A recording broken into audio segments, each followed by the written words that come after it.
பிஸ்மில்லாஹ் ரஹ்மான் ரஹீம். கண்ணியமிக்க சகோதர சகோதரிகளே, அல்லாஹின் நல்லடியார்களே, அஸ்ஸலாமு அலைக்கும் வரஹ்மத்துல்லாஹி வபரகாத்துஹு. அல்ஹம்துலில்லாஹ்.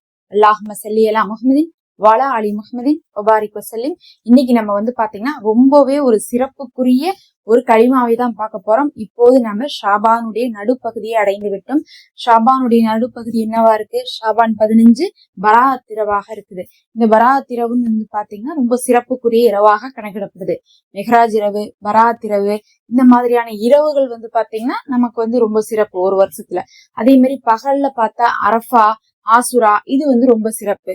அதே மாதிரி நோம்புலையும் அப்படிதான். அரஃபா, ஆசுரா சிறப்பு. பராத் நோம்பும் பாத்தீங்கன்னா சிறப்பிப்பாங்க.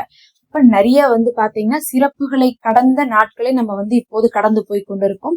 அதுலயும் இந்த ஷாபானுடைய நடுப்பகுதியை அடையும் போது நீங்க செய்து கொள்ள வேண்டிய விஷயம் எல்லாம் என்ன வேணும்னு சொல்லிட்டு நம்ம ஆல்ரெடி இதுக்கு முன்னாடி ஒரு வீடியோ போட்டோம். இதுல நம்ம ஒரு தலை சிறந்த களிமாவை சொல்ல போறோம். எப்படி இருந்தாலும் சரி, இந்த ஒரு களிமாவை மட்டும் இன்றைய நாள்ல நீங்க ஒரு 100 முறை ஓதி விடுங்க.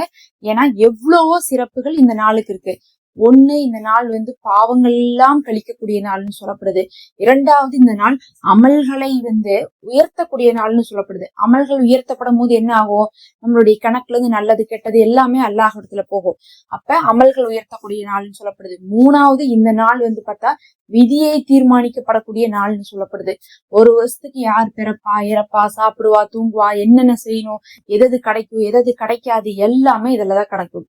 அப்ப இந்த நாள் ரொம்ப சிறப்பு.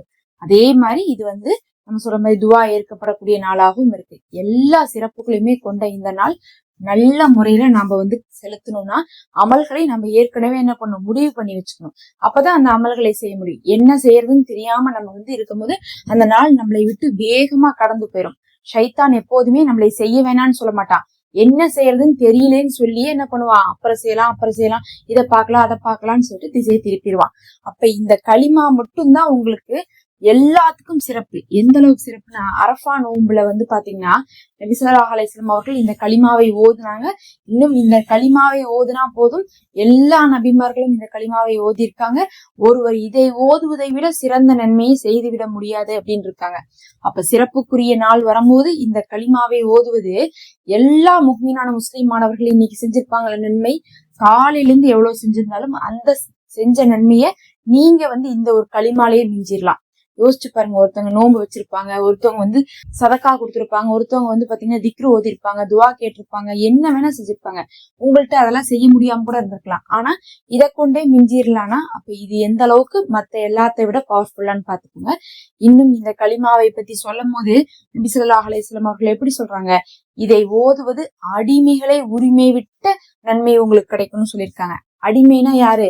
அப்போதெல்லாம் பாத்தீங்கன்னா பிலால் ரலியல்லாஹு அன்ஹு அவர்கள் எல்லாம் அடிமையா தான் வாங்கிட்டு வேலைக்கு வச்சிருந்தாங்க.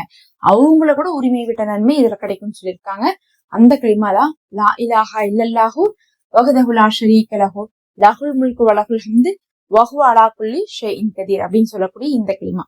இந்த களிமாக்கு பல சிறப்புகள் இருக்கு. ஒண்ணு, உங்களுக்கு மீஜான் தராசு கனமாக இருக்கும். எல்லா முஸ்லிம்களை விட அதிக நன்மை கிடைக்கும். இன்னும் அடிமைகளை உரிமை விட்டு நன்மை கிடைக்கும். ஷைத்தான் இந்த நாள் முழுவதும் உங்க பக்கத்தால வரமாட்டான். அவன் வராம இருந்தாவே நம்ம நாள் முழுவதும் நல்லது மட்டும் தான் செய்வோம். அவன் வந்துட்டா போதும், நல்ல நாள் அதுமா எல்லா கட்டத்தையுமே நம்ம செஞ்சுட்டு இருப்போம். அதனால இந்த நாள்ல நீங்க முடிஞ்ச நல்லது செய்யுங்க. ஆனா எந்த பாவத்தையும் செய்யாதீங்க. ஏன்னா நல்லது செய்யாட்டினா கூட அல்லாஹ் என்ன பண்ணுவான், விட்டுருவான். ஆனா பாவத்தை செஞ்சா என்ன பண்ணுவான், கண்டிப்பா அந்த கணக்கு கேட்பான்.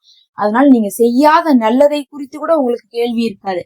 பருளான தொழுகையை நம்ம தொழுதுட்டா கூட என்ன பண்ணுவோம், அதோட நம்ம கடமையை முடிச்சுப்போம். ஆனா பாவத்தை செஞ்சோம்னா அந்த பருளையும் அழிச்சு, நஃபிலையும் அழிச்சு, சுண்ணத்தையும் அழிச்சு நமக்கு அல்லாஹ் விதி எழுதக்கூடிய நாள்ல நம்மளை என்ன பண்ணிடுவான், கை சேதப்படுத்தினவனா மாத்தி விட்டுருவான் இந்த ஷைத்தான். நவுதுபில்லா.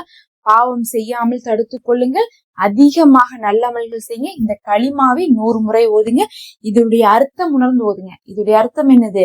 வணக்கத்துக்குரியவன் அல்லாஹ் ஒருவனை தவிர யாரும் இல்லை. அவனுக்குதான் ஆட்சியும் அதிகாரமும் இருக்கு. அவனுக்குதான் புகழும் இருக்கு. அவன் கைவசம் தான் எல்லாமே இருக்கு அப்படின்னு சொல்றத இந்த அற்புதமான களிமா. இந்த களிமாவை நீங்க ஓதுங்க. கண்டிப்பா அல்லாஹ் உங்களுக்கு சிறந்ததிலும் சிறந்ததை தருவானாக. ஆமீன் யா ரப்பல் ஆலமீன். எப்படி நோன்பு வைக்கணும் இந்த நாள்ல அப்படின்லாம் தெரியலன்னா அதுக்கு நான் உங்களுக்கு ஃபர்ஸ்ட் கமெண்ட்ல லிங்க் கொடுக்குறேன். அதை கிளிக் பண்ணி பாருங்க. அந்த அன்னைக்கு நம்ம என்ன யாசின் ஓதணும், எப்படி நோன்பு வைக்கணும், அதுக்கப்புறம் இரவு வணக்கம் எப்படி செய்யணும், இதெல்லாமே நம்ம வந்து டீட்டெயிலா போட்டிருக்கோம். அதெல்லாம் வந்து இந்த நாட்கள்ல நீங்க செய்யறது உங்களுக்கு நஃபுலா இருக்கும், ஃபரல் கிடையாது, நஃபுலா இருக்கும். நஃபுல்னா அதிகப்படியான உபரியான நன்மைகளை பெறுவதற்கு காரணமா இருக்கும். அதனால உபரியான நன்மைகளை நம்ம பெற்றுக்கொள்ளணும். அடுத்த ஒரு வீடியோல பார்க்கலாம். அஸ்ஸலாமு அலைக்கும்.